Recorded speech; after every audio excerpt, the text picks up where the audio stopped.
They saw the ink and their smirks widened. A raven in flight, wings spread wide across her left collarbone, visible just above the neckline of her gray hoodie at Forward Operating Station Titan in the heart of the Nevada desert. Surely a joke. Surely some meaningless design a girl got after a few drinks at a college bar. But they didn't know what it meant. They didn't know where it came from. Not yet. The military installation at Titan Base sprawled across 47 square miles of unforgiving scrubland, ringed by razor wire and concrete barriers. It wasn't the kind of place that made the news. Wasn't the kind of place anyone talked about at family dinners. It was deep. It was classified. It was where the real work happened, the kind that nobody ever heard about. Before we jump back in, tell us where you're tuning in from. And if this story touches you, make sure you're subscribed, because tomorrow, I've saved something extra special for you. Private First Class Raven Winters, no, that was her actual last name, though the coincidence seemed lost on everyone around her, was a communications technician in the Signal Corps. 27 years old. 5 years of service. Her file was unremarkable. Her evaluations were competent but forgettable. Good at her job, they said. Quiet. Keeps to herself. Doesn't cause problems. The kind of soldier you don't notice in a crowded room. The kind who becomes invisible after the first week. She'd been stationed at Titan Base for 14 months. And in that time, she'd become part of the scenery. Fixture. Anonymous. The soldiers passed her in the corridors without acknowledging her. The officers barely knew her name. She moved through the barracks, the command center, the mess hall like a ghost in military fatigues, hood always pulled up despite the desert heat, headphones in her ears, clipboard in her hands. Just another tech, just another face, just another uniform filling a slot in the machinery. But that tattoo, the raven with its wings spread wide, was different. It was the one thing that broke her invisibility. And not in a good way. It had started 3 weeks ago when she'd worn a tank top to the gym, and Corporal Dawson had spotted it. "Yo, Winters, that's a sick tat," he'd said, not unkindly. But then he'd laughed. And once he laughed, everyone else did too. By the next day, the joke had spread across the entire base like wildfire. "She thinks she's a bird," someone muttered in the chow line. "What? Does she think she can fly?" Another soldier snickered during a briefing. "Bet she got that at some New Age retreat," a sergeant whispered to his friend loud enough for her to hear. The nicknames started coming. Tweety, Birdie, the Crow. They were said with smiles, like they were funny, like they were harmless. But they stuck to her like the dust that covered everything in the Nevada desert. She ignored them all. She always did.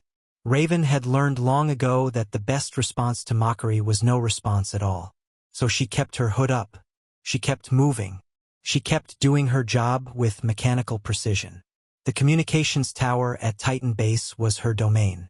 Row after row of servers humming in the climate control chamber, encryption protocols running on loops, satellite feeds streaming in real time. She understood the machinery better than she understood most people. The code made sense. The signals made sense. Human beings, with their laughter and their judgment and their endless need to categorize others into boxes. That was the part she couldn't quite figure out. Her uniform was always pressed. Her boots were always polished. Her reports were always submitted on time and without error. But none of that mattered. What mattered was the tattoo. What mattered was that she was a woman in a male-dominated field. What mattered was that she was quiet in a place where loudness was mistaken for confidence. She'd almost gotten used to it by now. The sideways glances when she entered a room. The conversations that stopped abruptly when she walked past. The way people seemed to expect less of her, assume less about her, think less about her existence entirely. It was almost comfortable in a way. Invisibility was easier than being seen. But invisibility wouldn't last. Not when the Tier 1 operators arrived. They came without warning. Like a storm rolling across the desert. 6 of them. No insignias, no identifying marks, just pure tactical presence. The kind of men who carried authority in the way they stood, the way they moved, the way their eyes scanned a room like they were cataloging every exit, every threat, every resource. Operators. Real ones. The kind you heard whispered about in hushed tones but never actually saw. They were there for a classified briefing, something about protocol updates and security overhauls. They moved through Titan Base like they owned it, and everyone else, majors, captains, senior enlisted, moved out of their way without protest. That was just how it worked when the special operations guys showed up. They were the apex. Everything else was support. Raven was in the communications tower when she heard them coming through the facility. She didn't look up from her workstation, didn't acknowledge their presence, just continued monitoring the encryption feeds like they weren't even there. But one of them stopped at the doorway to her station. He was older than the others, mid-50s maybe, with gray threading through his dark hair and a scar that ran along his left jawline. His eyes were different too, not hard like the others, but ancient somehow. Like they'd seen things that couldn't be unseen. Like they carried weight that nobody else could possibly understand. He was staring at her. She felt it before she looked up. That prickling sensation on the back of her neck that meant someone was watching. When she finally glanced in his direction, she saw him standing in the doorway, perfectly still, perfectly focused, staring at the left side of her neck where her hoodie had slipped slightly, revealing just the tiniest edge of the raven's wing. His entire body had gone rigid. The color drained from his face like someone had flipped a switch. He looked like he'd seen a ghost, like he'd seen something impossible, like the entire world had just shifted on its axis. And in that moment, Raven Winters knew that everything was about to change. He didn't move, didn't blink, didn't breathe. Commander James Harrington had been in the special operations community for 28 years. He'd conducted black site operations across 4 continents. He'd lost brothers in sandstorms and jungles and frozen mountain passes. He'd seen things that would haunt most people for the rest of their lives. He'd learned to control his reactions, to keep his face neutral, to never let emotion show where it could be exploited. But right now, staring at the edge of that raven tattoo visible on Raven Winter's neck, he was struggling to maintain his composure. The 5 other operators behind him sensed something was wrong. They exchanged quick glances, the kind of nonverbal communication that came from years of operating together in high-stakes environments. Their leader had gone rigid. That meant threat assessment. That meant something was off. But Harrington barely noticed them. His entire focus was on the woman in the hoodie, still seated at her workstation, her fingers frozen above the keyboard, her back now completely rigid as she became aware of his intense stare. "You," he said quietly. His voice was low, controlled, but there was something underneath it, something ancient and raw. "Turn around." Raven didn't move. Years of military training told her not to, but something else, something older and deeper, told her to obey. Slowly, deliberately, she rotated her chair to face him. He was watching her face now, scanning every feature like he was trying to confirm something, like he was trying to place a memory that shouldn't exist, like he was standing at the edge of an impossible realization. "Pull back your hood," he commanded. She hesitated, just for a fraction of a second. But it was enough. Harrington's jaw clenched. He stepped into the communications tower, his 5 companions following close behind, all of them now on high alert, all of them sensing that something significant was happening, though none of them understood what. Raven slowly reached up with both hands and lowered her hood. Her dark hair fell around her shoulders. Her face was fully visible now. Angular, composed, with sharp cheekbones and eyes that had seen things no one her age should have to see. But more than that, with the hood down, the full raven tattoo became visible. Not just the edge of a wing, but the entire design.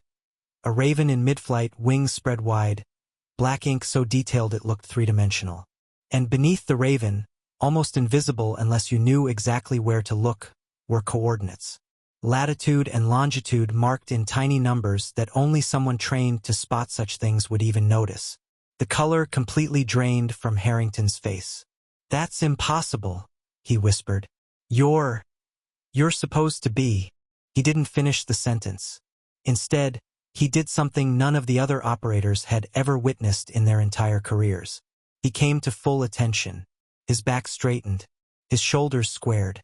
And then, slowly, deliberately, with absolute respect, he raised his right hand in a formal military salute. The 5 other operators stood frozen. "Sir," one of them, a younger man with a scar across his left eyebrow, said carefully. "What's going on?" Harrington didn't respond. He didn't break his salute. Didn't break his eye contact with Raven Winters. His salute held, rigid and precise, like he was honoring something sacred. Like he was acknowledging something the others couldn't begin to comprehend. Raven stared at him for a long moment. Then, slowly, she stood up from her chair. She was smaller than him by a full head, but as she straightened to her full height and returned his salute with equal precision, something shifted in the room. The air felt different, thicker, like they had all just stepped across some invisible boundary between one world and another. "Permission to speak freely, ma'am?" Harrington asked, his voice barely above a whisper. She nodded once. He leaned in closer, close enough that only she could hear, and he spoke 4 words that made the blood in her veins turn to ice. "You were at Blackthorn." Every muscle in the room went taut. The other 5 operators stiffened like they'd been electrocuted. One of them, a tall man with military-grade composure, actually took an involuntary step backward. That's not possible," the scarred operator said. "Blackthorn was classified." Harrington cut him off sharply, still staring at Raven. "Black Ops. Off the books. 7 years ago." The silence that followed was suffocating. The kind of silence that only comes when people suddenly realize they've stumbled onto a truth that changes everything they thought they knew. Raven kept her face neutral, but her hands trembled slightly at her sides. The Raven tattoo on her collarbone seemed to pulse with meaning now. It wasn't just ink anymore. It was a symbol, a code, a marker that identified her as someone who had been part of something so classified, so sensitive, that most of the military infrastructure around them wasn't even cleared to know it existed. "How are you still active?" the scarred operator asked, this time with no hint of mockery in his voice. "We all thought. You thought she was dead," Harrington finished. "Everyone thought Operation Blackthorn killed everyone involved." 28 operators went in. The official casualty count was 28. Nobody was supposed to come out. He turned back to Raven, and there was something like reverence in his eyes now. "But you came out, didn't you? You were 3rd team. 3rd through the compound." Raven didn't confirm or deny. She simply held his gaze, her expression unreadable. But her silence was answer enough.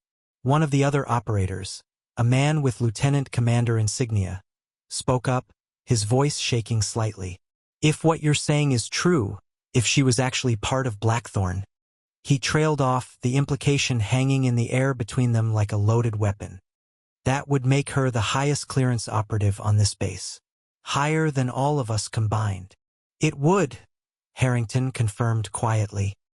He finally lowered his salute, but his eyes remained locked on Raven's face. "The question is, why is she working as a communications technician? Why is she assigned to a forward operating station? And why in the name of God is she taking mockery from enlisted personnel about her tattoo, when that tattoo marks her as one of the most dangerous and capable operatives the United States military has ever produced?" The communications tower fell into a silence so complete that the only sound was the gentle hum of the servers and the faint whisper of the climate control system. Raven Winters turned back to her workstation without another word. She didn't explain herself, didn't defend herself, just pulled her hood back up and returned to monitoring the encryption feeds like nothing had happened. Like the entire foundation of reality hadn't just shifted, but everything had changed, and everyone in that room knew it. The communications tower seemed smaller after they left. Or maybe it was just that Raven felt larger, suddenly taking up more space in her own body, as if every nerve ending had been plugged into an electrical current that refused to shut off. She sat perfectly still at her workstation for what felt like hours but was probably only 10 minutes. Her fingers remained positioned above the keyboard, though she wasn't typing anything. Her eyes tracked the data streams moving across her monitors, but she wasn't really seeing them. Every part of her mind was replaying what had just happened, running through the variables, calculating the fallout. They knew. One man. A man who carried himself with the weight of command. A man whose eyes suggested he'd been to places most people couldn't imagine. Knew exactly what the Raven tattoo meant. And in knowing, he triggered a cascade of questions that would ripple through Titan Base like shockwaves. Raven pulled her hood back up over her head, covering her hair once more, and the small gesture felt heavier than it should have. The Raven was hidden again, but it didn't matter. The secret was already loose.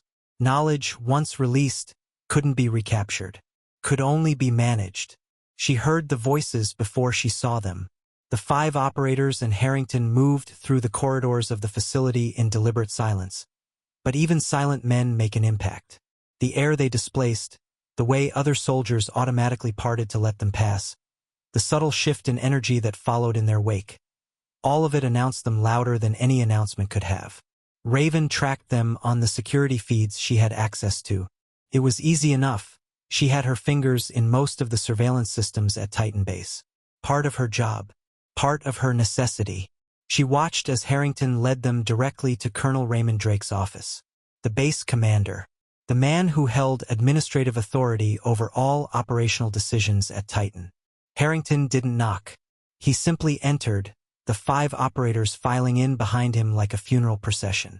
Raven watched the security camera feed of the hallway outside Drake's office, unable to see into the room itself, but able to imagine the conversation happening behind closed doors. Harrington would be explaining something that required colonel-level clearance. Something that would change how every person on this base related to her from that moment forward. She should have felt something. Fear, anxiety, dread. Some kind of emotional response to the fact that her carefully constructed invisibility was being systematically dismantled by forces beyond her control. Instead, she felt numb, detached, like she was watching all of this happen to someone else. This was how she'd survived Blackthorn. By separating herself from the chaos, from the blood, from the impossible choices. By becoming a ghost in her own body. 23 hours later, the story had metastasized across the base. Not the full story, nobody had the full story except Harrington and possibly Colonel Drake. But fragments of it. Pieces. Rumors and whispers and speculation that spread like wildfire through the barracks, the mess hall, the training grounds. She was part of some classified operation, a young private said to her friend in the chow line. I heard she's higher clearance than the commanding officer, another soldier muttered.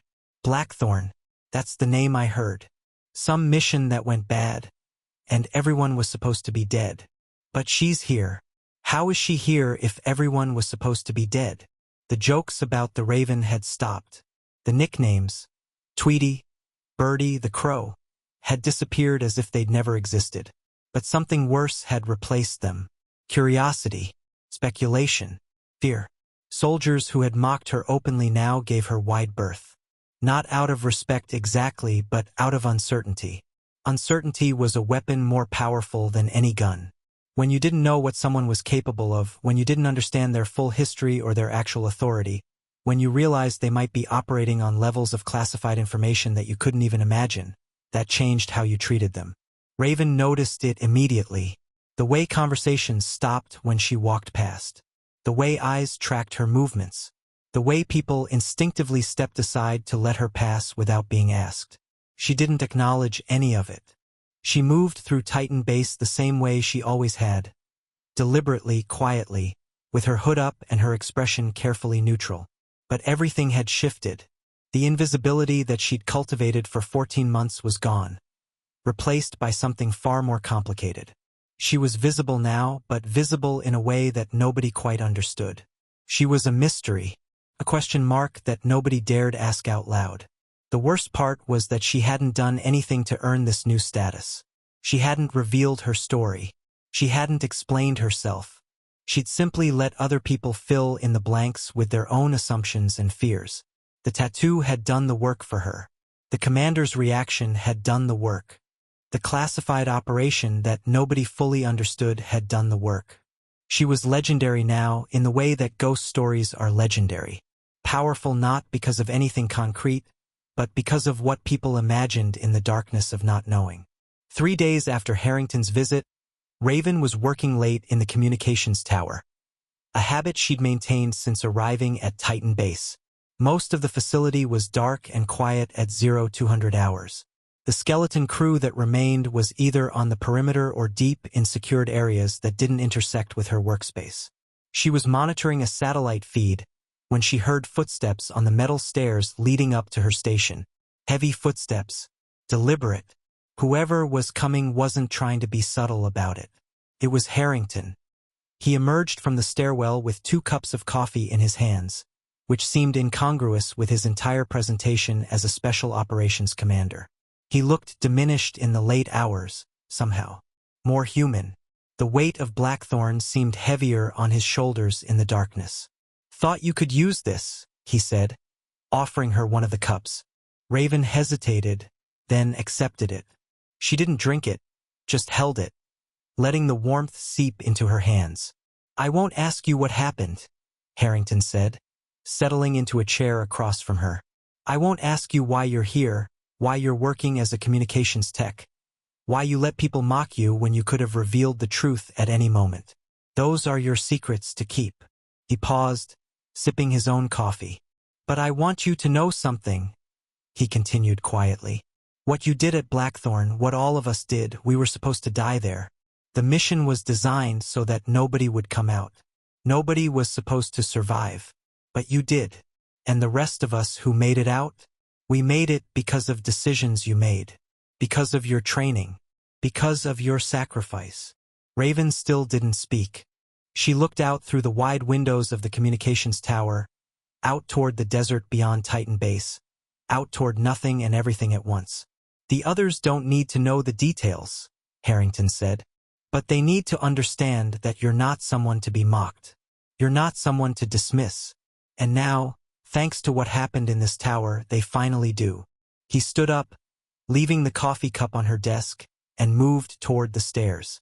"For what it's worth," he said over his shoulder. "Welcome back to the world, Ember. We missed you." He descended into the darkness, leaving Raven alone once more. But something fundamental had shifted in that exchange. The mystery wasn't just about the tattoo anymore. It was about survival, about sacrifice, about the impossible burden of being alive when everyone else was supposed to be dead. And Raven Winters, or whatever name she'd worn during Blackthorn, understood that she would carry that weight for the rest of her life. The morning briefing at Titan Base was supposed to be routine.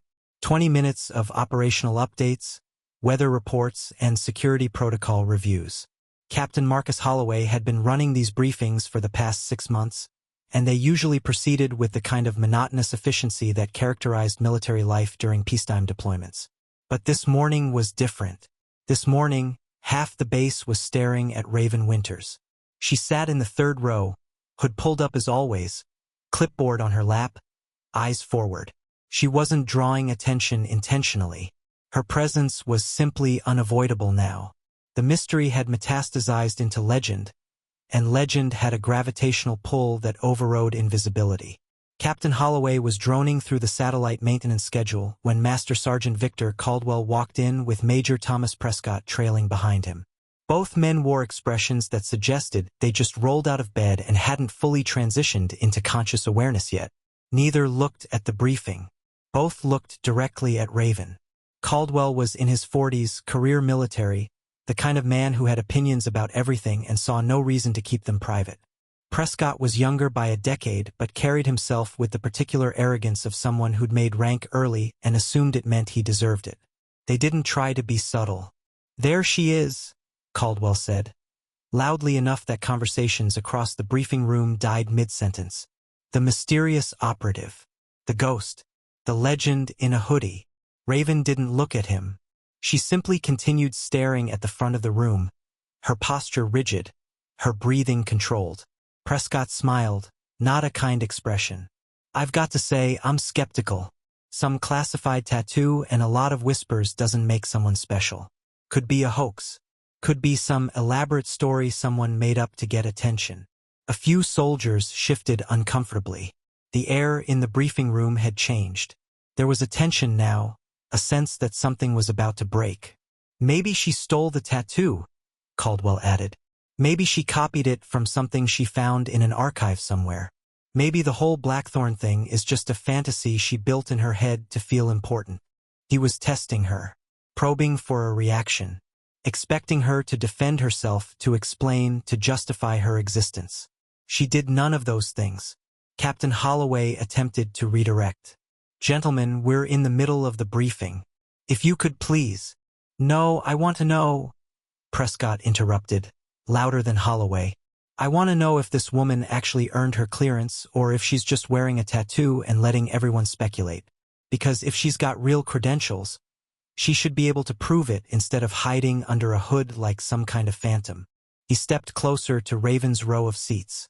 Caldwell moved with him, a pack animal finding courage in numbers. "So here's the question," Prescott continued, his voice carrying a knife edge now. "What makes you so special? Is it the ink? Is it the story? Is it the fact that you let everyone wonder what you are instead of just telling them?" Raven's hands remained perfectly still on her clipboard. Her breathing remained perfectly controlled. Every muscle in her body was engaged in the discipline of non-response. "My guess," Caldwell added, "is that you're just a technician with a pretty tattoo and a good imagination, a fantasist playing dress-up in military fatigues. Because if you were actually part of something classified, something real, you wouldn't be sitting here letting enlisted men question your authority. You'd have said something by now. You'd have defended yourself." The silence in the briefing room was now absolute. Every person present was watching, waiting, anticipating.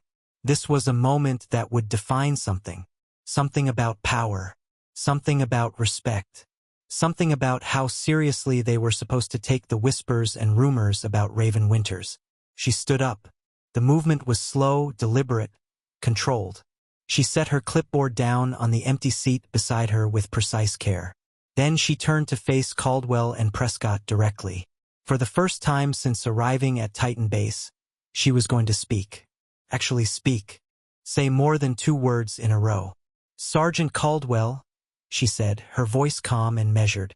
"Major Prescott, I'm not going to defend myself. I'm not going to explain my service record or justify my presence. But I'm going to tell you something true."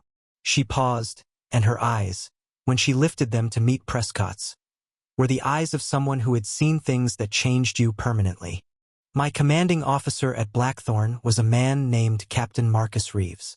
He led a 12-person team into a compound in Kandahar province. We were there to extract intelligence about a weapons trafficking operation. It was supposed to be a simple in and out. 40 minutes, maximum." Neither Caldwell nor Prescott interrupted. Something in the quality of her voice had shifted, and every person in that briefing room could sense it. "We were inside for 3 hours. The extraction point had been compromised. The convoy that was supposed to pick us up got hit by an IED. Captain Reeves made a decision. He was going to create a distraction while 3 of us, myself included, made it to the secondary extraction zone on foot." She took a step toward them. Not aggressive, just close enough that they couldn't escape her gaze. "Captain Reeves was shot 3 times. He kept walking. He drew fire from every insurgent in that compound so that we could move. I was 3rd out. I had to step over his body to get to the door. That was 6 years, 11 months, and 16 days ago." Her voice hadn't wavered. Her hands hadn't shaken. She delivered each fact like she was reading from a report, clinical and precise and absolutely devastating in its honesty. "So I don't need your validation," she continued quietly. "I don't need you to believe in my credentials. Because the only person whose opinion ever mattered about whether I earned this tattoo is dead. And he was carrying 3 bullet wounds when he made the decision that saved my life." She paused, letting the weight of that statement settle over the entire room. "The Raven isn't decoration," she said. "It's a memorial. It's a promise. And it's proof that I was there when everything went wrong, and I survived when most people didn't." She turned away from them and walked toward the exit. The soldiers parted to let her pass without being asked. By the time she reached the door, the entire room was standing at a kind of informal attention, not ordered to do so but driven by something deeper than protocol. Captain Holloway finally found his voice. "Briefing dismissed," he said quietly. As Raven disappeared through the doorway, Major Prescott had gone pale. Caldwell looked like he'd been physically struck. They both understood now that they had just mocked someone whose sacrifice they couldn't possibly comprehend. They had challenged someone whose losses they couldn't measure. And worst of all, they had demanded that she prove something that should never have needed proof in the first place. Colonel Raymond Drake's office was exactly the kind of space you'd expect from a decorated military officer with 25 years of service. Pictures on the walls of him shaking hands with generals. Citations of valor. A flag that had flown over the Pentagon. Everything clean, everything ordered, everything designed to communicate authority and achievement. It was also completely insufficient to contain the weight of what was about to happen inside it. Raven didn't ask for the meeting. She simply showed up at Drake's office door at 1430 hours with a manila folder in her hands and a request that was delivered with enough quiet authority that Drake's adjutant, a young lieutenant who probably outranked her by 2 pay grades, simply ushered her through without hesitation. Drake looked up from his desk, and for a moment, confusion crossed his face. Then recognition. Then something that might have been resignation. "Private Winters," he said carefully. "I wasn't expecting a visit. Sir, I need to file a formal report regarding events that have transpired over the past 72 hours, Raven said. She didn't sit. She simply stood in front of his desk, at a kind of parade rest, the folder held at her side. Drake studied her for a long moment. He was a man who had been trained to recognize threats, and there was something in her bearing that suggested she understood exactly what she was doing and exactly why it mattered. "Proceed," he said. Raven stepped forward and laid the folder on his desk. She didn't open it, just placed it there, perfectly centered, and stepped back. Drake opened it slowly. His eyes moved across the first page, and she watched the color drain from his face in real time. It was the same reaction Harrington had had, but deeper somehow. Drake had administrative authority over Titan Base. Whatever was in that folder directly implicated his command. "This," he started, then stopped. He flipped through the pages more carefully. Each one seemed to cost him something. "This is a Blackthorn-level clearance document. This shouldn't exist outside of Pentagon vault storage." "It's a copy," Raven said quietly. "The original is still secured where it's supposed to be, but I've maintained a contingency archive. Standard operational procedure for deep black operations." Drake looked up at her, and for the first time, she saw fear in his eyes. Not fear of her, but fear of what her existence represented. If she had copies of classified documents, if she had maintained archives, if she had the kind of operational discipline to preserve evidence outside of official channels, then she was operating at a level of sophistication that made every assumption he'd made about her completely inadequate. "Your operative code," he said, reading from the document. "Ember 2. Classification level. My God, that's higher than my clearance. That's higher than most flag officer clearances." He continued reading, his lips moving slightly as he absorbed information that was clearly shocking him on multiple levels. "Operation Blackthorn," he read aloud. "Personnel designation. Marcus Reeves, commanding officer. Sierra team, 12 operators, including..." He paused. "Including you, sir, with respect," Raven said. "What you're reading is classified at the highest level. You're going to want to think very carefully about what you do with that information." Drake looked at her again, and this time his expression had shifted. He was seeing her differently now, not as a private, not as a communications technician, as something else entirely, as a holder of secrets, as someone who had been entrusted with information so classified that even base commanders didn't have automatic access to it. "How are you still active?" he asked. "The report says Operation Blackthorn resulted in full casualty list. 28 operatives. All presumed Kia." "Not all of us," Raven said simply. Drake stood up from his desk. It was a deliberate movement, and he paired it with something else, a full formal salute. Not casual, not relaxed. A perfect military salute, held with absolute respect, standing at full attention in his own office. Through the open door, a sergeant working at a desk in the adjacent bullpen looked up. He nudged the private next to him. Both of them stared as they realized what was happening. Colonel Drake, the commanding officer of Titan Base, was saluting a private. Raven returned the salute with equal precision and formality. "Ma'am," Drake said, his voice carrying a weight that hadn't been there before. "I need to inform you that your treatment on this base has been entirely inadequate given your actual operational status. I also need to inform you that I will be contacting CENTCOM Command to verify the authenticity of these documents and to clarify your assignment parameters." "Understood, sir," Raven said. "For the record," Drake continued, lowering his salute, "no one on this base will treat you with anything less than the respect due to your rank and clearance level. Anyone who has mocked you, dismissed you, or questioned your authority will be addressed formally by me, personally." He paused, returning to his chair, but his entire demeanor had changed. He was a man who had just realized that he'd been operating with incomplete information, and that incomplete information had allowed his base to function in a state of dangerous ignorance. "The tattoo," he said, looking at the folder again. "Coordinates and a raven sigil.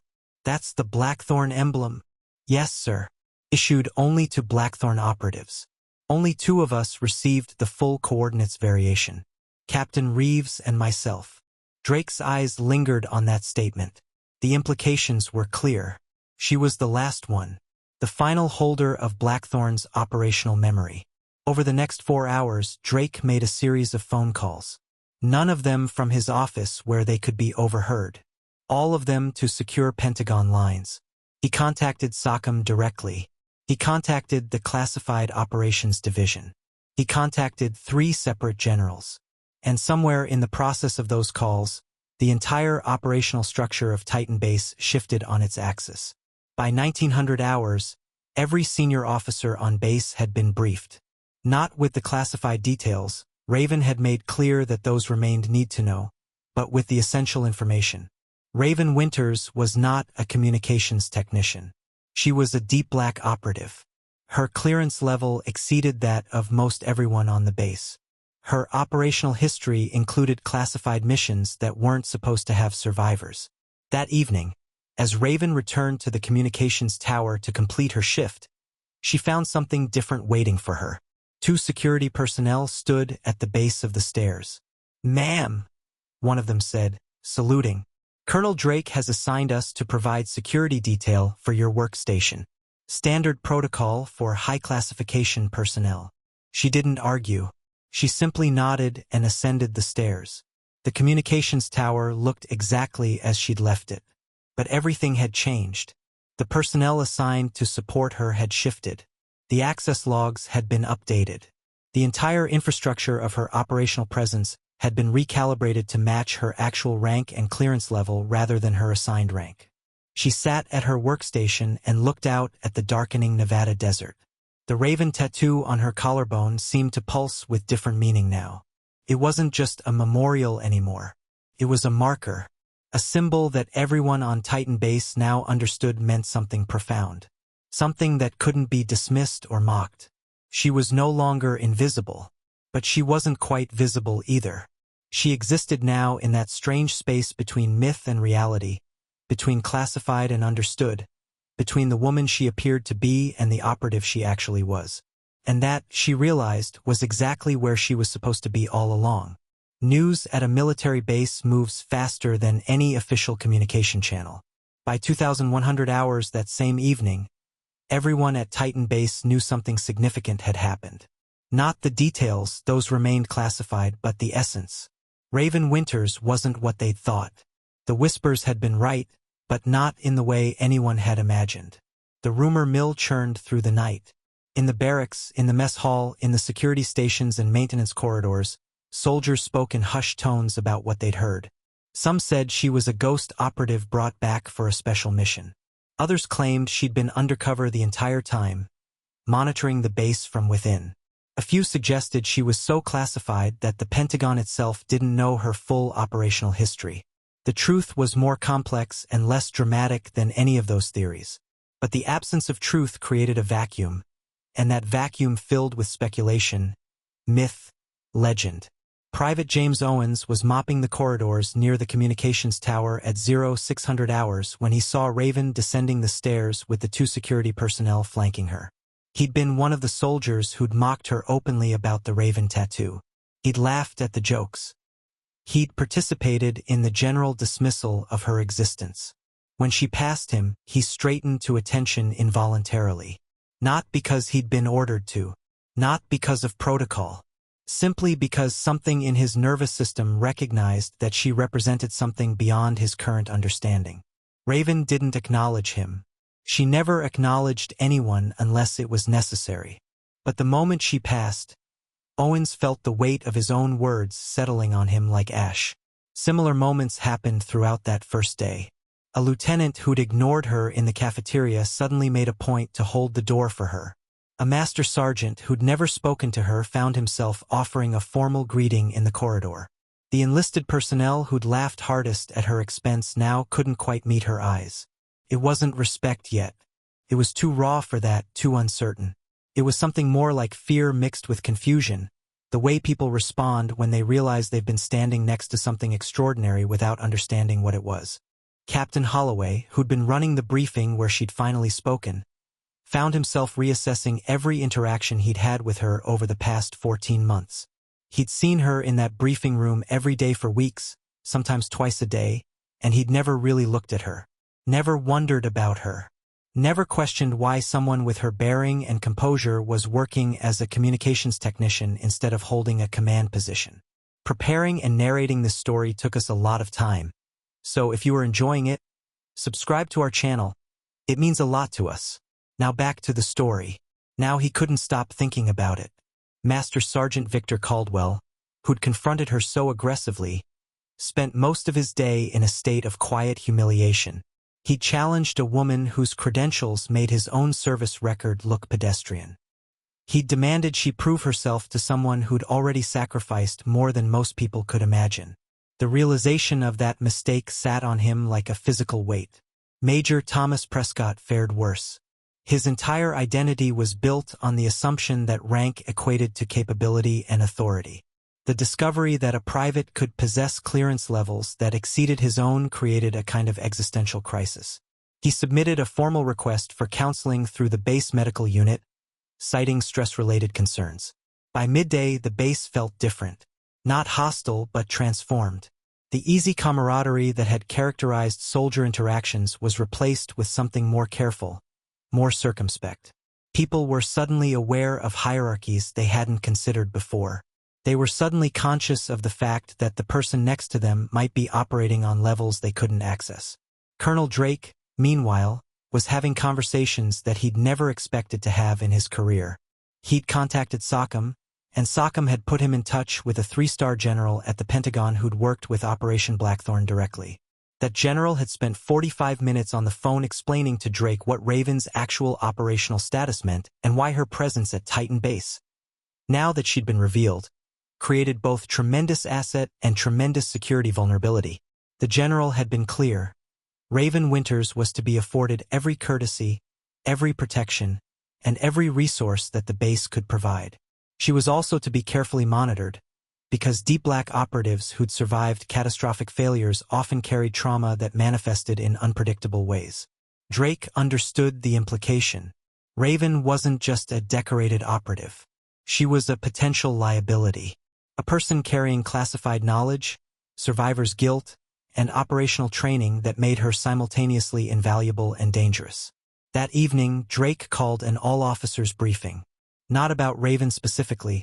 He couldn't discuss her operational history, but about base protocol regarding personnel with high-level clearance. He emphasized the importance of treating all base personnel with respect regardless of their assigned position. He mentioned that assumptions could lead to operational failures. He made it clear, without saying it directly, that the recent casual disrespect shown toward certain personnel would not be tolerated. By the time the briefing ended, every officer on base understood that something had shifted in the command structure. The question of Raven Winter's status had become a question about the base's entire operational integrity. In the communications tower that night, Raven monitored the encrypted communications flowing in and out of Titan Base. She could see the official channels lighting up with messages about her. SOCOM liaising with Drake. Drake liaising with Pentagon Security. Pentagon security liaising with the Director of National Intelligence. Her existence, her status, her classified history, all of it was now formally documented in the upper echelons of the military command structure. She was no longer invisible in the bureaucratic sense. She was now a named asset with a classified designation and an operational history that demanded protection and scrutiny in equal measure. The other base personnel could sense the shift even without understanding its full parameters. Something had changed in how she was treated. Something had changed in how she moved through the facility. The casual dismissal had been replaced with something more careful. By 0300 hours, when most of the base was asleep, Raven received a message on her secure communications terminal. It was from Harrington, routed through encrypted channels that only she would be able to access. Welcome to the next phase. You were always meant for this. Now everyone understands it. Stay sharp. Stay alive. The world got more complicated now that they know what you are. She read it once, then wiped it from the system. Harrington was right. The world had gotten more complicated. The invisibility that had protected her was gone. The legend that had replaced it would create its own kind of vulnerability. But for the first time since arriving at Titan Base, Raven felt like she was exactly where she was supposed to be. Not hidden, not dismissed, not invisible, just patient, waiting for the moment when everything would matter. The Black Hawk helicopter descended through the morning haze at 0645 hours, its rotors churning the desert air into turbulent waves. It was the kind of arrival that didn't happen at Titan Base often. Command visits were usually announced. Dignitaries and high-ranking officials came with protocols and ceremonies and carefully orchestrated schedules. This arrival had none of those courtesies. General Harrison Whitmore stepped out of the helicopter before the rotors had fully stopped spinning. He was in his early 60s with the kind of bearing that came from 35 years in the special operations community. His uniform carried 5 stars, and the decorations on his chest told a story of operations and decisions made in the shadows. He was the Director of Special Operations Command. He was the voice that shaped how the most classified missions in the world got planned and executed. He was the kind of authority figure that made even base commanders nervous. Colonel Drake was waiting on the tarmac, standing at attention. Beside him, at Whitmore's specific request relayed through encrypted channels, stood Raven Winters. She was in dress uniform for the first time since arriving at Titan Base. Not because she'd been ordered to be, but because she'd understood the implications of Whitmore's visit. The general didn't travel to forward operating stations to have casual conversations. He came when something fundamental needed to be acknowledged or addressed. Whitmore approached them with the kind of economy of movement that characterized military efficiency. No wasted gestures. No unnecessary words. "Colonel Drake," he said, offering a handshake. "General Whitmore Sockham. Thank you for maintaining operational integrity over the past 72 hours. They exchanged pleasantries for exactly 30 seconds. Then Whitmore turned his full attention to Raven. "Private Winters," he said. It was a statement, not a question. "General," she responded, offering a formal salute. Whitmore returned it, and every soldier within visual range stopped what they were doing. A 5-star general was saluting a private. That was the kind of moment that rewrote the narrative of an entire military installation. "We need to talk," Whitmore said. "Privately." He didn't wait for acknowledgement. He simply gestured for Raven to follow him toward Drake's office, leaving the colonel to manage the logistics of the general security detail and helicopter crew. Inside Drake's office, with the door closed and the windows covered with the kind of security curtains that blocked electronic surveillance, Whitmore settled into one of the chairs across from the desk. He didn't sit behind it, that was Drake's space. He simply occupied a seat and gestured for Raven to sit across from him. She did, maintaining perfect posture, hands folded in her lap, waiting. "I've reviewed your Blackthorn file," Whitmore began without preamble. "All of it. The original mission parameters, the post-mission analysis, the after-action reports, the classified commentary from your commanding officer before his death." He paused, letting that settle. "Captain Marcus Reeves wrote something in his final field report that I want you to know I read. He wrote that you made the difference between total mission failure and partial operational success. He wrote that without your decision-making under fire, the rest of his team would have been compromised. He wrote that you were the most capable operative he'd ever worked with, regardless of rank or branch. Raven's expression didn't change, but something shifted in her eyes. A flicker of recognition, of validation, of someone finally speaking the truth that she'd been carrying alone for 7 years. After Blackthorn, Whitmore continued, you went dark. Officially, you were Kia. Unofficially, you've been maintained in a kind of operational stasis, kept active but not deployed, kept alive but not truly living. Do you understand why that happened? Trauma assessment, Raven said quietly. Survivor's guilt potential. Risk of instability in a follow-up deployment. Correct, Whitmore nodded. The Pentagon protocol for deep black operatives who've survived catastrophic operations is to allow them recovery time. Some operators return to service within 18 months. Others never return. You were being monitored to determine which category you fell into. He leaned forward slightly. Your assignment to Titan Base as a communications technician was intentional. It was a low-stress environment designed to allow you to reintegrate without being exposed to high-pressure operational scenarios. The idea was that you'd heal without realizing you were healing. But something went wrong, Raven said, understanding the implications. Something went right, Whitmore corrected. Your commanding officer here, Commander Harrington, recognized your designation and elevated your status. Rather than being allowed to recover in obscurity, you've been thrust into the spotlight. That accelerated the process. Now the entire base knows what you are. He sat back, studying her carefully. The question I need answered, Whitmore said, is whether that acceleration has destabilized you or activated you. Are you broken, private? Or are you ready to be useful again? The directness of the question was shocking. No euphemisms. No careful military language designed to soften the impact of reality. Just raw honesty about her state of psychological and operational readiness. Raven met his gaze steadily. I'm ready, she said. Whitmore nodded slowly, as if he'd expected that answer and had been waiting to hear it confirmed. Good, he said. He stood up, and Raven stood with him. Because I didn't come all the way to Nevada to assess a broken operative. I came to tell you something officially, on record, in the presence of Colonel Drake, who will file the appropriate paperwork. He paused for effect. Your Blackthorn clearance is being reinstated at full authority. You are being restored to active operational status, effective immediately. Your rank is being reviewed for promotion, and you will receive back pay for all years served in stasis. You will have full access to all Pentagon-level intelligence, all SOCOM resources, and all classified operations planning that falls under the Special Operations umbrella. He reached into his uniform pocket and withdrew a single piece of paper. It was a document, printed on secure military stationery, bearing his signature and the security seals of the highest levels of military command. This is your Blackthorn reinstatement order, he said, handing it to her. It supersedes all previous assignments. You are no longer a communications technician, Private Winters. You are a deep black operative with full authority to operate across all theaters and all command structures. No one on this base outranks your operational decisions.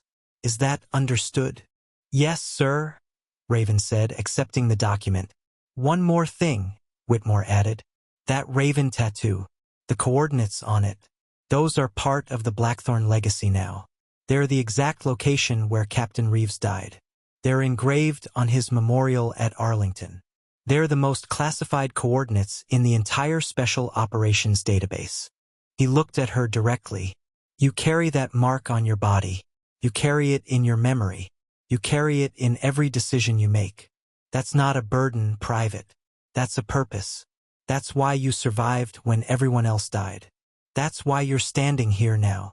He extended his hand, and Raven shook it. The grip was firm, respectful, the kind of handshake that acknowledged peer-to-peer respect rather than rank-to-rank hierarchy. Welcome back to the world, Ember, he said quietly. We've been waiting for you. It happened at 0347 hours on a Tuesday morning, exactly 9 days after General Whitmore's visit. The first sound was almost abstract, a low rumble that didn't register as threat at first. It was the kind of sound that military personnel learned to filter out, the ambient noise of a base constantly running operations and maintenance cycles. But this was different. This had rhythm. This had purpose. Then came the explosion. The blast tore through the eastern grid of Titan Base, sending a plume of smoke and debris spiraling into the pre-dawn darkness. Alarms erupted across the entire installation simultaneously. Sirens wailed. Comms crackled to life with fragmented, panicked commands. We have impact on the eastern perimeter. Multiple structures damaged. Search and rescue teams, respond to the administrative building. We have personnel trapped. Lock down all gates. Repeat, full lockdown. We may have a secondary device incoming. The emergency protocols that had been drilled 1,000 times suddenly became real. Soldiers poured out of the barracks in tactical gear. Command staff scrambled toward the operations center. Medical teams rushed toward the blast site with stretchers and trauma equipment. In the communications tower, Raven was already awake. She'd always been awake. Deep Black operatives didn't sleep in the traditional sense. They existed in a state of constant vigilant rest, alert systems always engaged, able to transition to full consciousness in a matter of seconds. She was at her workstation before the second alarm finished cycling. Her fingers moved across the keyboards with mechanical precision, pulling up the real-time feeds from every camera system on the base. Every sensor, every alarm trigger. What she saw made her blood run cold. The blast had come from outside the perimeter, not from inside. The attack vector was external, which meant this wasn't an accident. This wasn't a maintenance failure or equipment malfunction. This was coordinated. This was intentional. This was a direct assault on a classified military installation. Her secure communications line lit up. Colonel Drake's voice, steady but carrying the weight of command crisis. Winters, I need situational awareness. What are we dealing with? Multiple impacts, Raven said, her voice level and clinical. First impact eastern grid at 0347. Secondary explosion at 0351 in the fuel depot area. Preliminary assessment indicates drone strikes.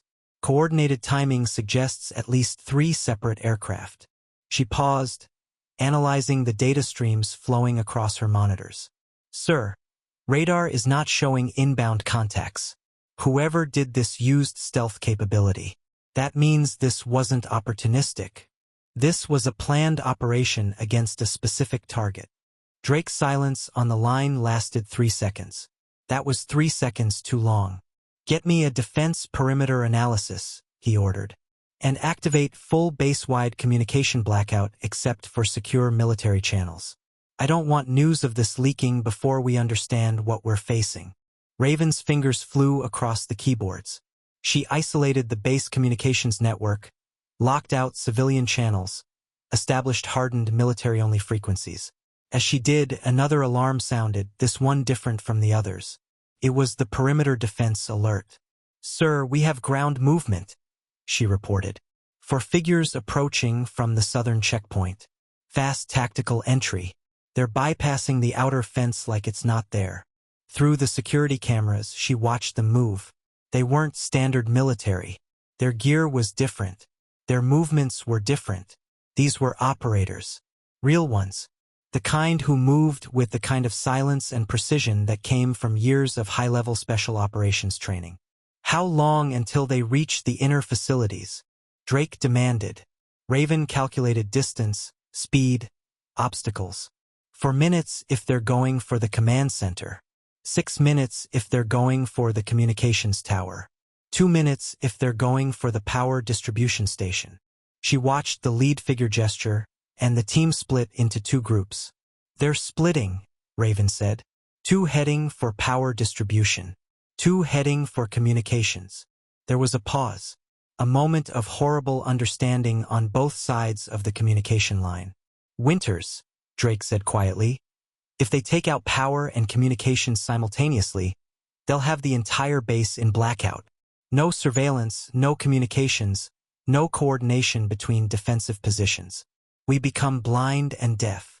I understand, sir, Raven said. Can you hold them? Drake asked.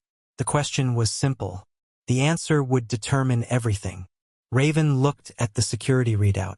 The intrusion team was moving fast. They'd already penetrated the inner perimeter. The mechanical defenses that should have slowed them down appeared to have been bypassed with professional competence. They had maybe 90 seconds before they reached the communications tower. Yes, sir, Raven said. I can hold them. She didn't wait for permission.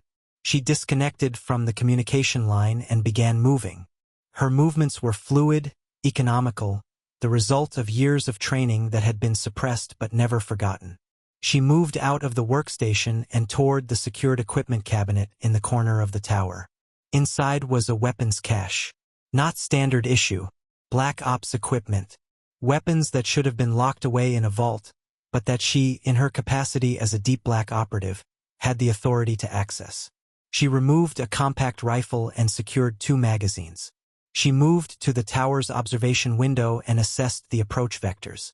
The 2 operators were coming up the external stairs. They would reach the communications tower in approximately 60 seconds. Raven took position behind the reinforced glass partition that overlooked the stairwell. She had clear sight lines to both the primary entrance and the emergency exit. She'd studied the architectural layout of this tower for 14 months. She knew every angle, every vulnerability, every advantage. The first operator appeared at the top of the stairs at exactly 0354 hours. He was moving with weapons ready, tactical light scanning the interior. Professional. Dangerous. Exactly the kind of threat that required immediate action. Raven fired once. The sound in the enclosed space was suppressed by the tactical silencer attached to her rifle. The operator dropped without ever reaching the interior of the tower. He didn't scream. He didn't call out. He simply collapsed on the metal stairs. The second operator reacted instantly, rolling sideways and returning fire. His bullets tore through the reinforced glass, shattering it into crystalline fragments. Raven had already moved, repositioning behind the concrete structural support that ran through the center of the tower. The second operator pressed the assault, moving up the remaining stairs with aggressive precision. He was good. He was moving like someone trained at the highest levels. But he was operating with incomplete information. He didn't know the layout. He didn't know the defensive positions. He didn't know that the person he was fighting had trained with the best special operations forces in the world. When he reached the upper level, he found the space empty. He scanned left, right, back, nothing. That was a quarter second of hesitation. It was enough. Raven came from above, dropping from the maintenance crawlspace she'd identified during her first week at Titan Base. She moved with ruthless efficiency, the engagement lasting exactly 3.2 seconds from contact to termination. The operator never got another shot off. By the time she'd secured both bodies and re-engaged the communication line, Colonel Drake was already coordinating with the power distribution team. The other 2 intruders had encountered resistance from the base's security detail. One was in custody. One was down. The attack was over. The base remained secure. The communications tower was intact. Status report, Drake commanded over the secure channel. 2 tangos neutralized, Raven reported. Her breathing perfectly controlled despite the adrenaline coursing through her system. Tower secure. Systems operational. Standing by for further orders. There was a long silence on the communication line. Winters, Drake finally said. Welcome to active operations. The aftermath of the attack moved in phases. First came the immediate response, securing the base, treating the wounded, removing the bodies. That took 4 hours. Then came the investigation, understanding who the attackers were, where they came from, why Titan Base had been targeted. That took 2 days. What emerged from the investigation was equally shocking in its own way. The attack team hadn't been random insurgents or opportunistic terrorists. They were part of a rogue paramilitary organization that had been systematically testing security protocols at U.S. military installations. They were probing for weaknesses, looking for gaps, assessing vulnerabilities in the classified operations infrastructure. And they'd chosen Titan Base specifically because intelligence suggested that communication systems there were outdated and understaffed. that intelligence had been catastrophically wrong. By the time the full briefing reached Colonel Drake, he'd already received 3 separate calls from SOCOM, 2 from the Pentagon, and 1 directly from General Whitmore. The message was consistent across all of them. Raven Winters had prevented what could have been a catastrophic security breach. The attack team had been professional, well-equipped, and specifically trained to take down communications infrastructure. If they'd succeeded, it would have created a communications blackout that could have compromised classified operations across the entire African theater. She'd stopped them, alone, with perfect tactical response and 0 margin for error. The official after-action report, classified at the highest levels, contained a single line that would define everything that came after. Operative Ember 2 demonstrated exceptional threat response capability under full combat conditions. Threat assessment. No longer suitable for administrative assignment. Recommend immediate operational deployment.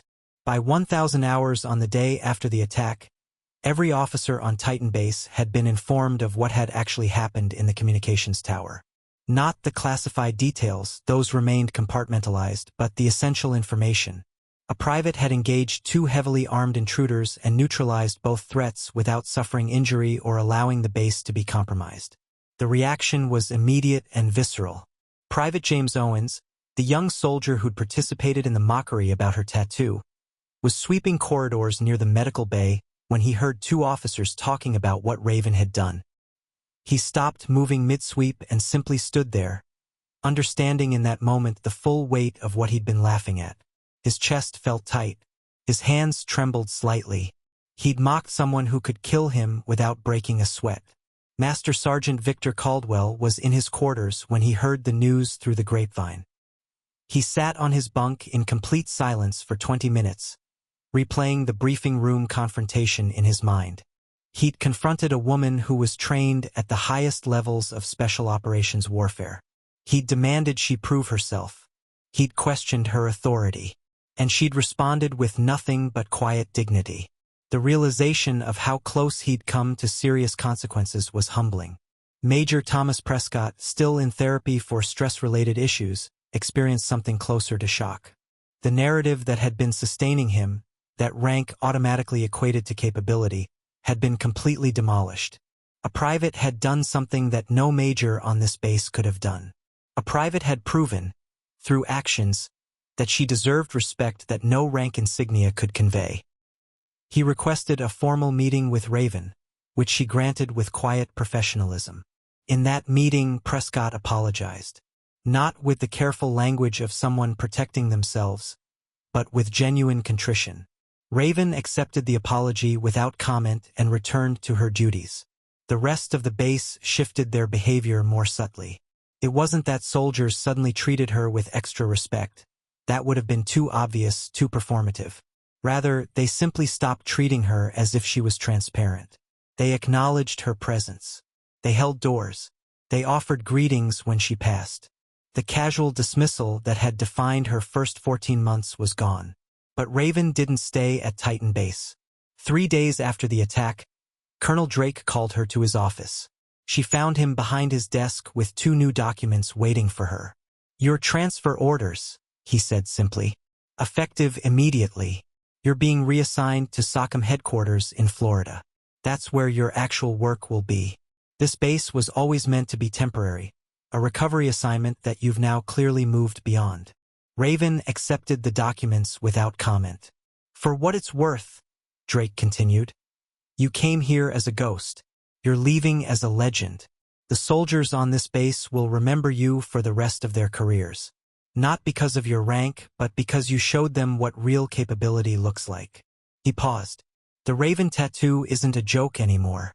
It's a symbol of something real. Something they can't dismiss or ignore." Raven's transfer happened quietly. There was no ceremony, no formal goodbye. She simply packed her limited belongings, filed the appropriate paperwork, and boarded a military transport at 0600 hours on a Friday morning. The only person there to see her off was Commander Harrington, who'd returned to Titan Base for the post-attack debrief. He saluted as the transport doors closed. She returned it with perfect precision. But as the helicopter lifted off from Titan Base, carrying her away from the desert installation where she'd spent 14 months in invisible service. Something shifted across the base below. Soldiers gathered in small groups, watching her departure. Some offered quiet salutes to the departing aircraft. Others simply stood in silence, bearing witness to something they couldn't quite articulate. By the time the helicopter disappeared into the morning sky, the story of Raven Winters at Titan Base had already begun its metamorphosis into legend.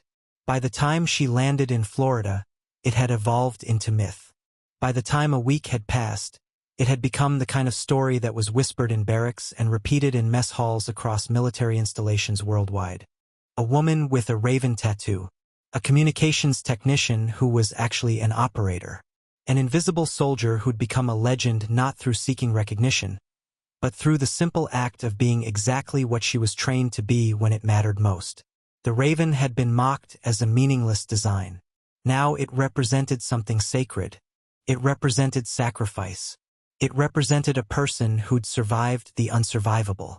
It represented the kind of quiet competence that never needed to announce itself because actions spoke louder than any words ever could. In the communications tower at Titan Base, the damage from the attack had been repaired. The glass partition was replaced. The bodies had been removed. The blood had been cleaned. The facility looked exactly as it had before the assault. But everyone who entered that tower now understood that something fundamental had changed. That space had been the proving ground for someone extraordinary. And the raven tattoo, once a subject of mockery, had become a symbol that nobody on that base would ever joke about again. Not because they were afraid, but because they finally understood what it actually meant. SOCOM headquarters occupied a sprawling complex of secure buildings in Tampa, Florida. It was the operational nexus where the most classified special operations missions in the world were planned, coordinated, and executed. Unlike Titan Base with its desert isolation and skeleton crew, SOCOM was a place of constant activity, constant motion, constant pressure. It was also a place where Raven would finally be seen for what she actually was. Her first week at SOCOM was spent in administrative processing and clearance verification. Nothing glamorous. No formal welcome. No ceremonies. No acknowledgement of what she'd done at Titan Base. Just paperwork, briefings, and the kind of bureaucratic machinery that existed to categorize and document personnel with her level of classified access. But by the second week, things began to shift. General Whitmore called her to his office on a Tuesday morning. Unlike his visit to Titan Base, this was routine operational business. No helicopters, no dramatic arrivals. Just a general seeing one of his operatives. "Sit," he said, gesturing to the chair across from his desk. Raven sat, maintaining her characteristic composure. "I've reviewed your complete operational file," Whitmore began. "Not just Blackthorn. Everything. Your training record from recruit through operator certification. Your psychological evaluations. Your post-Blackthorn assessments. All of it." He leaned back in his chair. "The evidence is overwhelming," he continued. "You're one of the most capable operatives in the Special Operations Command structure. Your tactical assessment capabilities are exceptional. Your threat evaluation is accurate. Your response under pressure is textbook perfect. You should have been in command positions years ago." Raven listened without comment. "So I'm offering you a choice," Whitmore said. "We can put you back into active deployment. Tier 1 status. Command authority. You'd lead a team. You'd be responsible for the most sensitive operations we conduct. You'd have full operational autonomy. The rank, the authority, the recognition, it would all be yours." He paused, studying her carefully. "Or," he continued, "you can remain in your current capacity. Operational support. Classified assignments. Continue serving in the shadows. Nobody outside SOCOM would know who you are. You'd never receive public recognition. But you'd be exactly where you want to be, doing exactly what you were trained to do." Whitmore sat back and waited. Raven considered the offer carefully. She understood what he was really asking. He was asking whether she wanted the burden of recognition or the freedom of obscurity. He was asking whether she wanted to lead or to serve. He was asking what she actually wanted from the rest of her life. "I'd like to remain in support operations, sir," she said finally. Whitmore nodded slowly, as if he'd expected exactly that answer. "That's what I thought," he said. "That's also why I know you're making the right choice." He opened a drawer in his desk and withdrew a single piece of paper. It was another official document, bearing his signature and the seals of SOCOM Command. "This is your permanent assignment order," he said, handing it to her. "You're being designated as a Special Operations Advisor with full authority across all SOCOM theaters. You'll work directly with me on classified operation planning. You'll have access to all intelligence networks. You'll have the ability to advise on any operation that requires your expertise. And you'll do all of this with zero public profile. Your name will never appear on an official roster. Your service will never be publicly acknowledged." He paused. "But everyone in the special operations community who needs to know will understand exactly who you are. And that recognition, the kind that matters, will be yours." Raven accepted the document. "Additionally," Whitmore continued, "there's the matter of medals and commendations. Normally, we'd have a ceremony. We'd present you with the medals you've earned over your service record. But I suspect that's not what you want." "No, sir," Raven confirmed quietly. "I thought not," Whitmore said. "So instead, your medals will be filed in the classified records vault at the Pentagon. They'll exist. They'll be part of the official record. But they'll be compartmentalized in a way that only those with the highest clearances will ever know about them." He stood, and Raven stood with him. "The world doesn't need to know about you, Private," he said, using her rank deliberately. "But the people who matter, the people in this community who understand what real sacrifice looks like, they'll know. And sometimes, that's the most meaningful recognition of all." Over the next 3 months, Raven settled into her new role. She attended classified briefings on operations being planned across Africa, the Middle East, and Asia. She reviewed tactical assessments and offered input on methodology. She worked with some of the most experienced commanders in the special operations community, and they treated her with a respect that transcended rank. Nobody at SOCOM wore a Raven tattoo. She'd never seen another one. But after a few weeks, she noticed something else. When she entered briefings, conversations shifted. When she offered assessment, people listened with unusual attention. When she questioned a tactical approach, commanders would reconsider their strategies. She'd become a legend in a different way, not through mockery or revelation, but through demonstrated competence, through quiet authority, through the kind of respect that came from people understanding that she knew things they didn't, had done things they couldn't, and had survived things that would have broken most human beings. She never sought the spotlight. She never demanded recognition. But the recognition found her anyway in subtle ways. In the military community, word spread. The woman who'd survived Blackthorn. The operative who'd stopped the attack on Titan Base. The advisor who could read tactical situations like others read weather reports. By the end of her first year at SOCOM, Raven had become an indispensable part of the command structure. Not in an official sense, her title remained deliberately vague. But in the ways that actually mattered, she was foundational to how high-level operations got planned and executed. One evening, she was reviewing operational files in her secure office when she received a message from Commander Harrington. It came through encrypted channels, the kind designed for absolutely secure communication. "The Raven doesn't need the world to know it's flying. It just needs to know it can reach any height it chooses. You're exactly where you need to be. The weight you carry matters.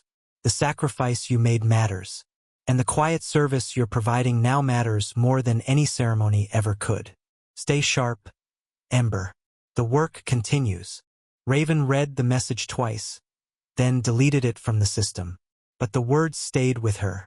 They crystallized something she'd been understanding gradually over months of work at SOCOM.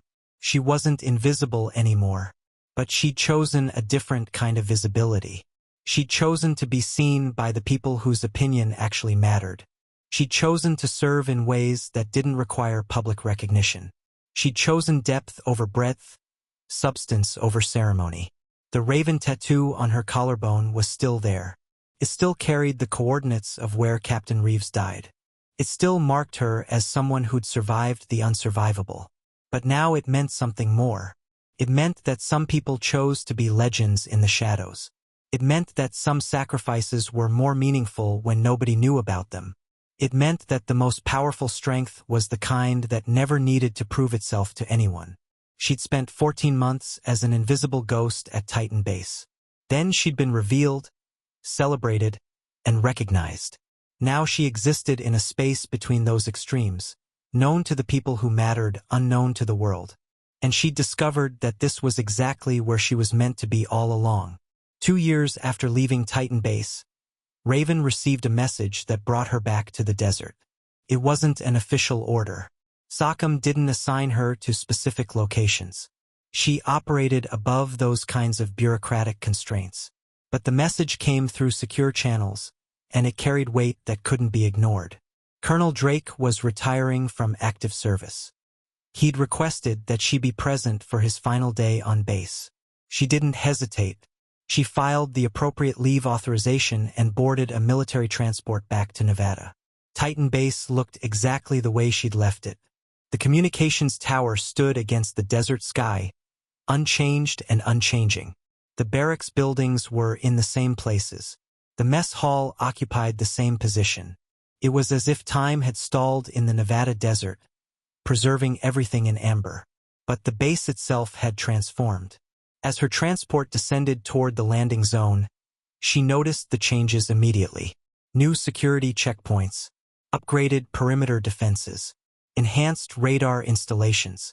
The attack 2 years ago had prompted a complete infrastructure overhaul. Titan Base had been reinforced, upgraded, and elevated in strategic importance. And none of that would have happened if Raven hadn't stopped those 4 intruders. Colonel Drake met her at the landing zone in person. He'd aged in the 2 years since she'd left.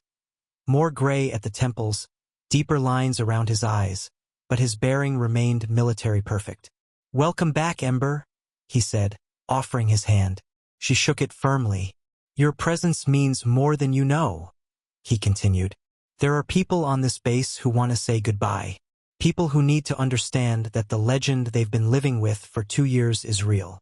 They walked together toward the administrative building. As they moved through the base, Raven noticed the quiet salutes.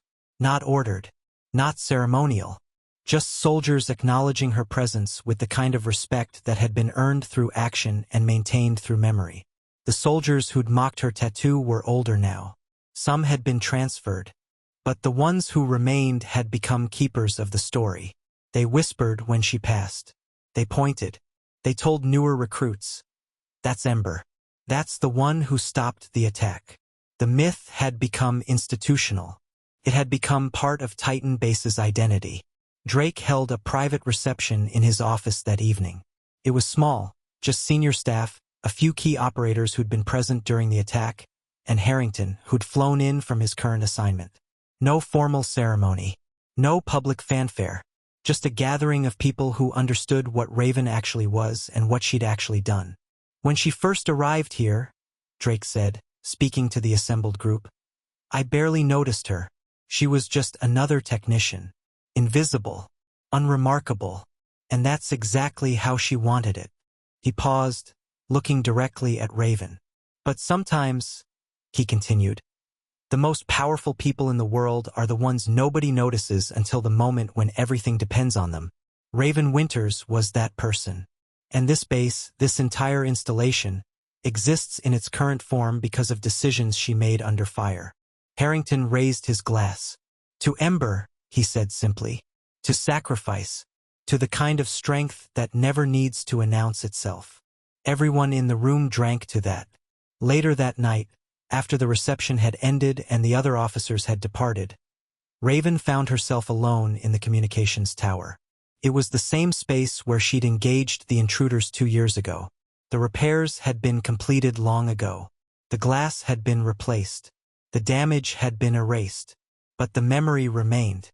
She stood at the observation window, looking out at the desert beyond the base. The stars were visible in a way they never were in Tampa. The Milky Way stretched across the sky in brilliant white.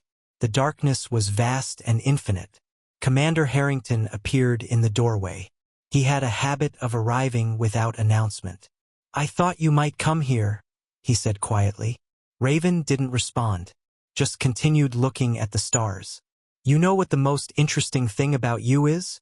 Harrington asked. "It's not your tactical capabilities. It's not your psychological discipline. It's not even your survival of Blackthorn. It's that after everything, after being invisible, then being revealed, then being celebrated, then being given access to the highest levels of power, you still choose to serve quietly." He stepped beside her at the window. "Most people, if they had your capabilities and your clearance level, would want the world to know. They'd want the medals. They'd want the recognition. They'd want to be known as something extraordinary." He paused. "But you don't. You never have. And I think I finally understand why." Raven glanced at him. "It's because you understand something most people spend their entire lives trying to learn," he said. "You understand that the value of what you do isn't determined by whether anyone knows about it. The raven doesn't fly to impress the world. It flies because that's what it was made to do.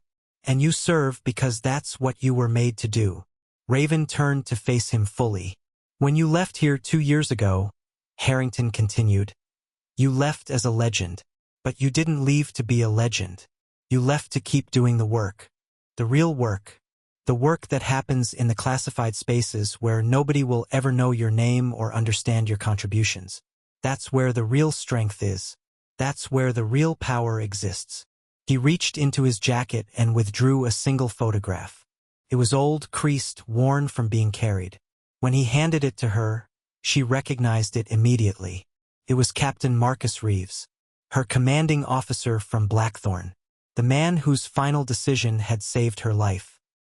"He wrote something in his file," Harrington said. "A notation that was supposed to be destroyed after the operation went dark. But I kept it. I saved it. And I think you should read it." He placed a piece of paper next to the photograph. The handwriting was familiar. Raven had seen it on operational reports and mission briefings. But this was different. This was personal.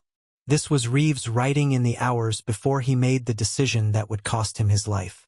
The note read, "If something happens to me during this operation, I want it on record that the most capable operative I've ever worked with is Raven Winters. Not because she's the strongest or the fastest or the smartest, though she's all of those things, but because she understands that service isn't about recognition. It's about the people you save. It's about the difference you make in the shadows. If she survives this, take care of her. Make sure she understands that what she does, the quiet work, the invisible sacrifice, that matters more than any ceremony ever could."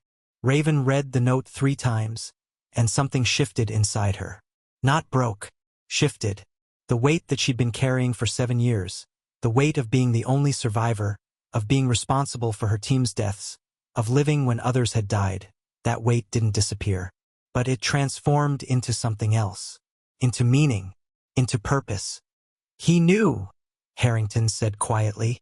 "Reeves understood what you were before you even understood it yourself." Raven carefully folded the note and placed it back in Harrington's hands.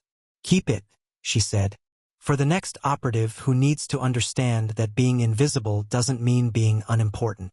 She turned back to the window, back to the desert and the stars beyond it. "The work continues," she said softly. Harrington nodded and quietly left the tower, leaving Raven alone with the night and the memory of everyone who hadn't made it out of Blackthorn alive.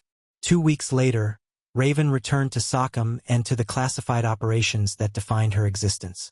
The stories about her continued to circulate through the military community, but they became quieter, more respectful, less about mockery and more about reverence. The raven tattoo that had once been a subject of ridicule had become a symbol of something sacred: sacrifice, survival, and the kind of quiet strength that changed the world without demanding recognition. She didn't return to Titan Base again. There was no need. The legend had been established. The base had been transformed. The work continued, as it always did, in the spaces between shadow and light. And somewhere in the classified vaults beneath the Pentagon, in a file that only a handful of people could access, a single note was preserved. A note written by a man who died so that others could live. A note that explained what it meant to be Ember. A note that proved that the most powerful people were often the ones nobody ever noticed. The raven doesn't fly to be seen. It flies because that's what it was created to do. And Raven Winters, Ember 2, understood that truth in a way that very few people ever would. She was a legend. But more importantly, she was a soldier. And that was enough. Up next, you've got 2 more standout stories right on your screen. If this one hit the mark, you won't want to pass these up. Just click and check them out.